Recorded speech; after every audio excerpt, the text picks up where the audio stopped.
Selamat datang di Lambe Sundel. Sebelum Anda nikmati tayangan berikut, silakan klik like, subscribe, dan klik notification bell.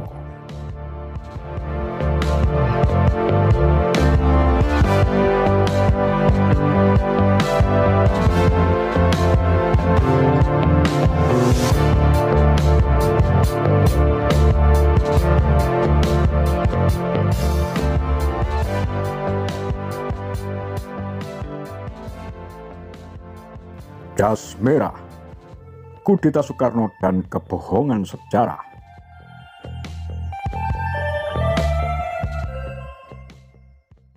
Karena dengan belajar sejarah yang sebenarnya bisa membuat generasi kita semakin hati-hati dalam langkah agar tak jatuh ke dalam lubang yang sama. Jadi kita tidak mau jika hanya melihat film G30S yang dibuat oleh Orde Baru Soeharto, tapi kita juga mencoba menggali info di berbagai sudut yang berbeda. Film PKI yang sudah dibuat terlebih dahulu, kelihatannya sekali alur ceritanya memang sesuai dengan fakta yang sebenarnya terjadi. Di sana lebih condong diolah untuk memojokkan PKI dan Soekarno, dan isi ceritanya pun mengarah untuk mengangkat nama Soeharto sebagai pahlawan kesiangan. Meskipun demikian, untuk pemerintahan Presiden Jokowi, janganlah mengedit film yang dibuat oleh Orde Baru itu. Biarlah film itu sedemikian rupa.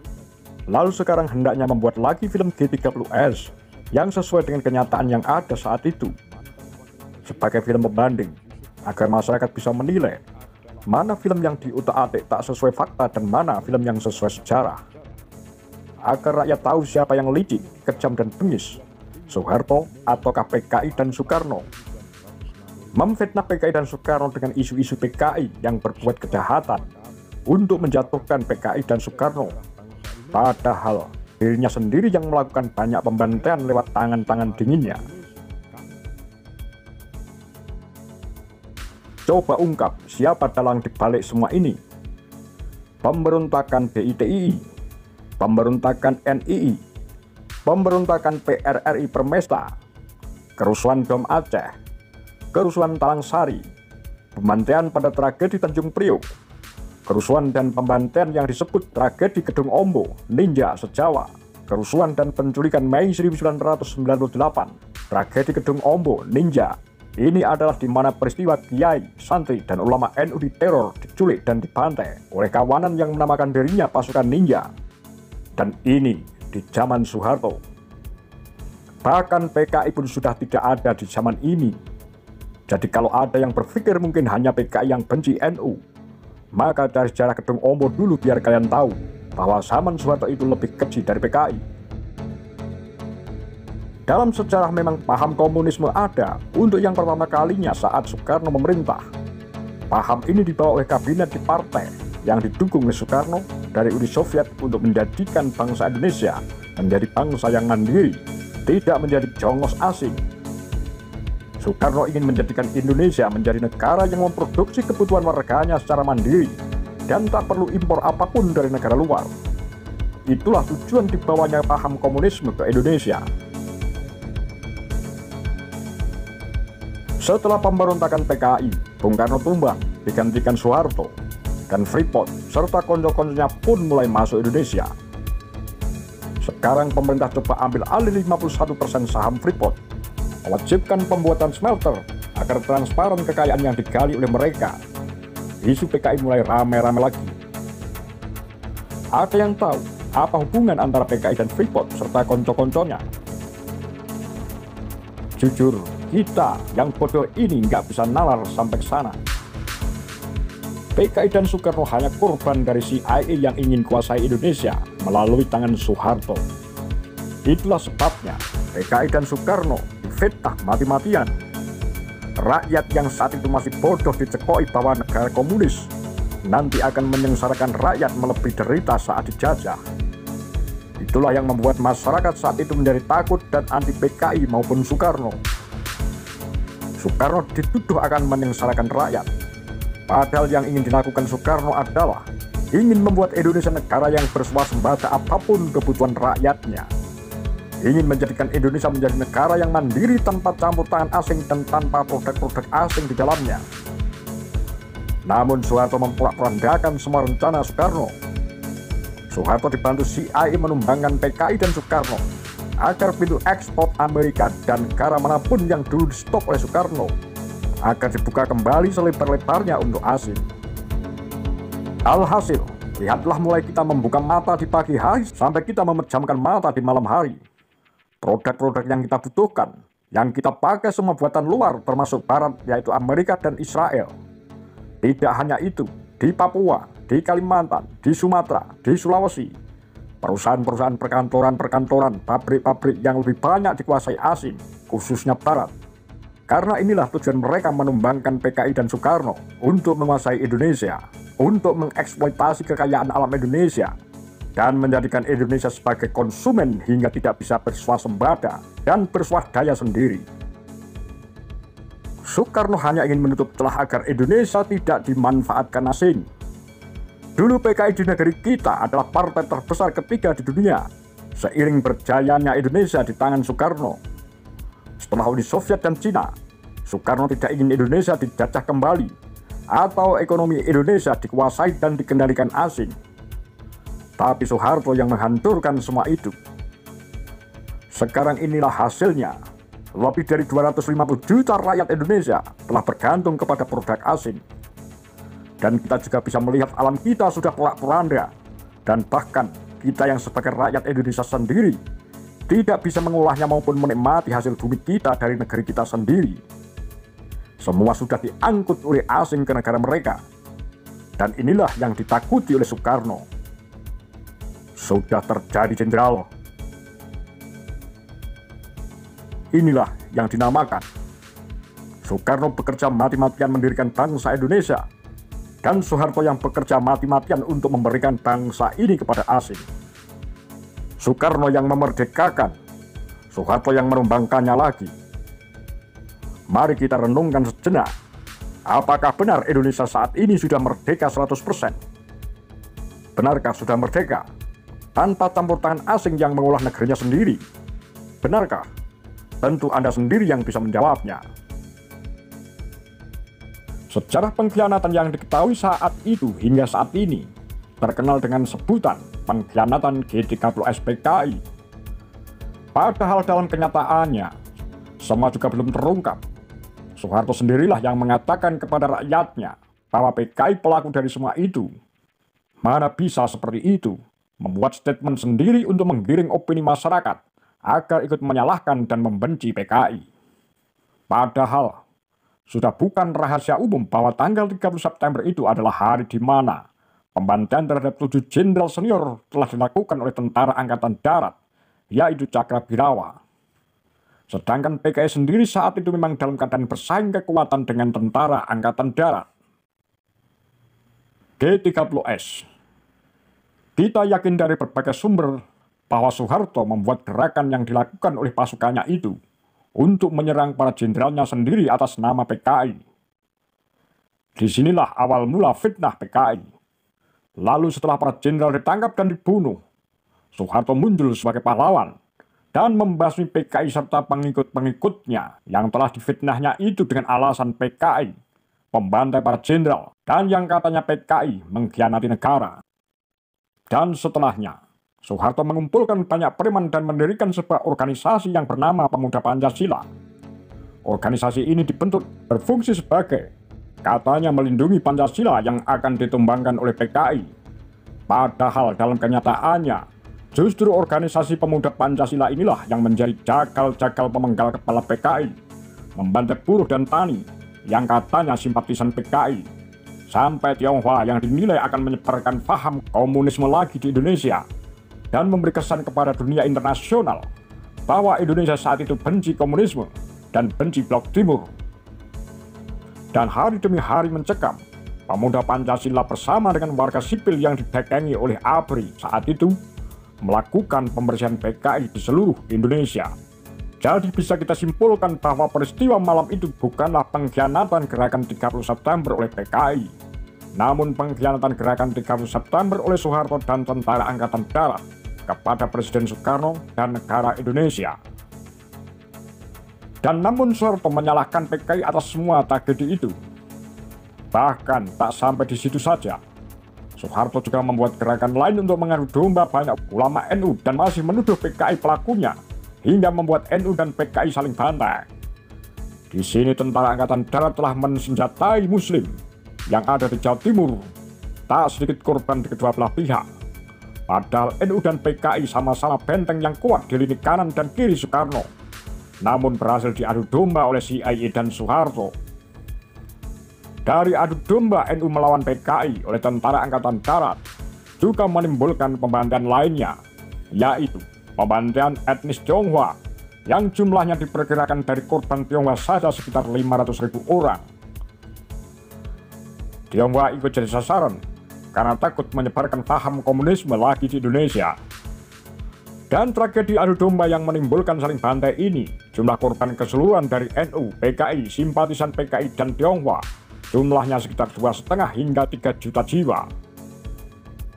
Dan mudah saja melengsarkan Soekarno dengan kondisi negara yang demikian kacaunya.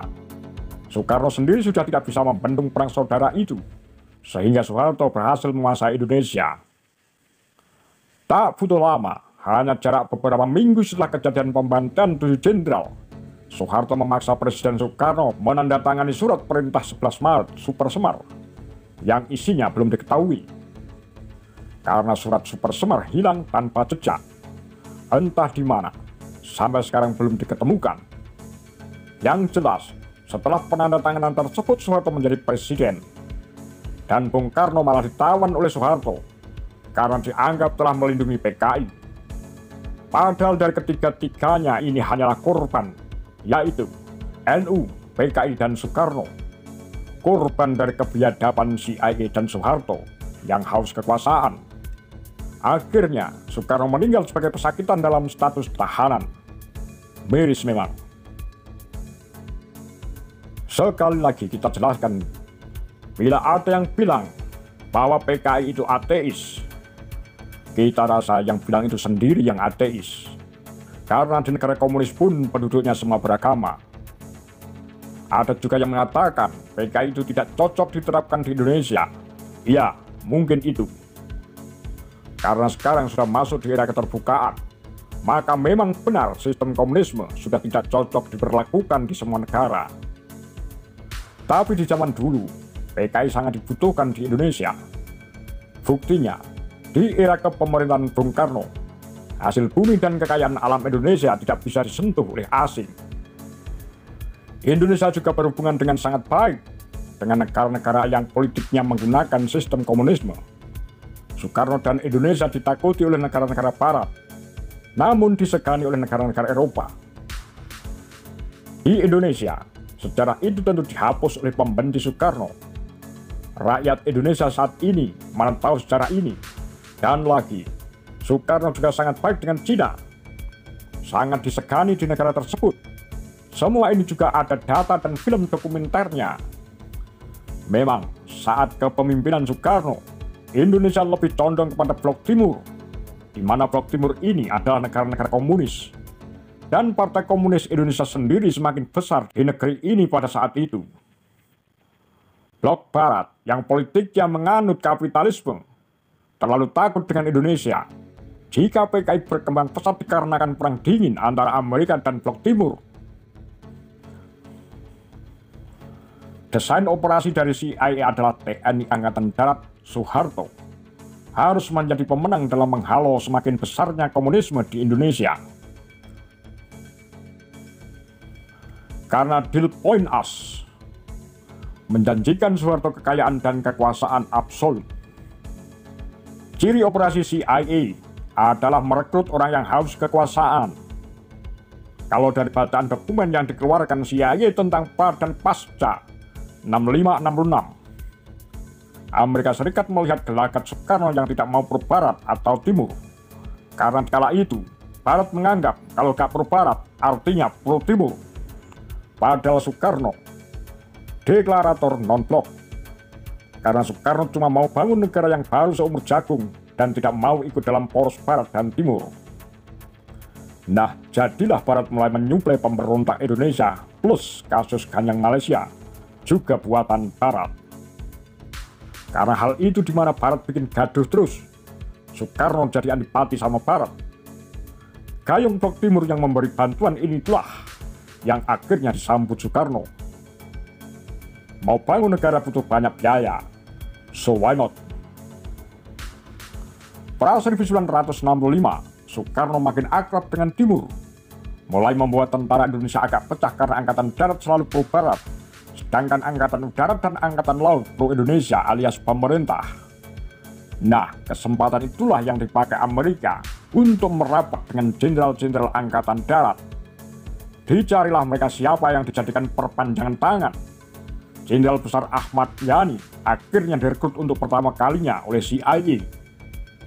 Walaupun setengah hati karena gak setuju dengan pandangan politik Soekarno pada waktu itu, beliau akhirnya menetapkan hati bahwa akan tetap setia kepada presiden alias pemerintah. Dan jenderal yang lain ikut kata Yani. Tapi di saat itulah didapat Soeharto yang padahal punya banyak kedekatan dengan para petinggi PKI. Tetapi menurut Amerika, Soeharto orang tepat untuk dijadikan boneka. Asal diiming-imingi kekuasaan, maka perintah atasan pun akan dilawan.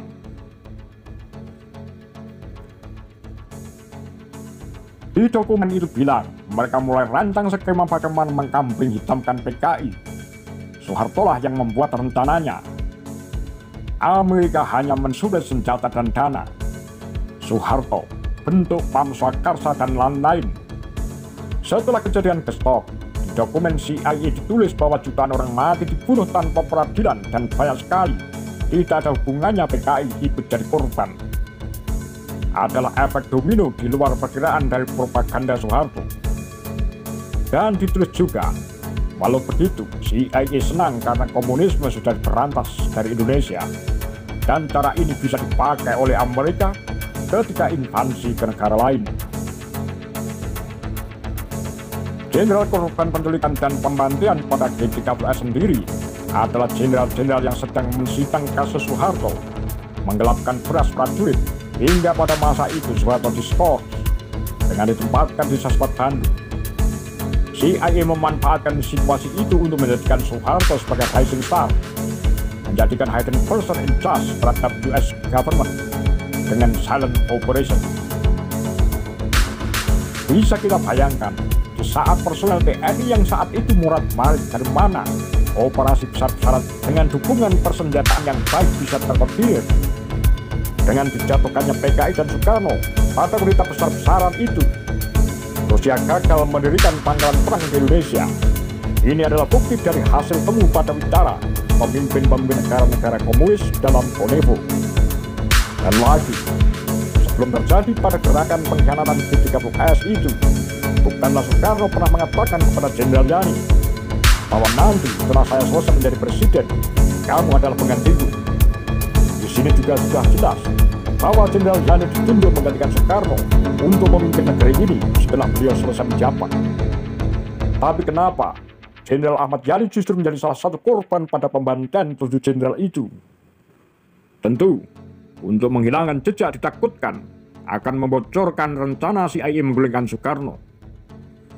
Sudah terlanjur direkrut, jalan satu-satunya adalah dibunuh. Apalagi kematian Jenderal Ahmad Yani adalah korban dengan peluru terbanyak yang bersarang pada tubuhnya. Bukankah ini juga adalah dendam yang ditanamkan Soeharto pada Jenderal Yani? Karena Soeharto sering mendapat teguran dari beliau karena karirnya yang buruk dalam karirnya memimpin prajuritnya. Begitu juga dengan membungkam mulut Nasution. Sebelum membongkar rencana keji itu, di pagi itu, sebelum beliau melapor kepada Presiden Soekarno, beliau mendapatkan teror dengan dibunuhnya anak perempuannya. Aha Nasution akhirnya enggan melaporkan rencana penggulingan ini, takut keluarganya yang lain ikut menjadi korban. Hingga sampai akhir hayatnya, beliau memilih diam. Apa pendapat Anda? Demikian kura-kura Tagar Lambe Sundel.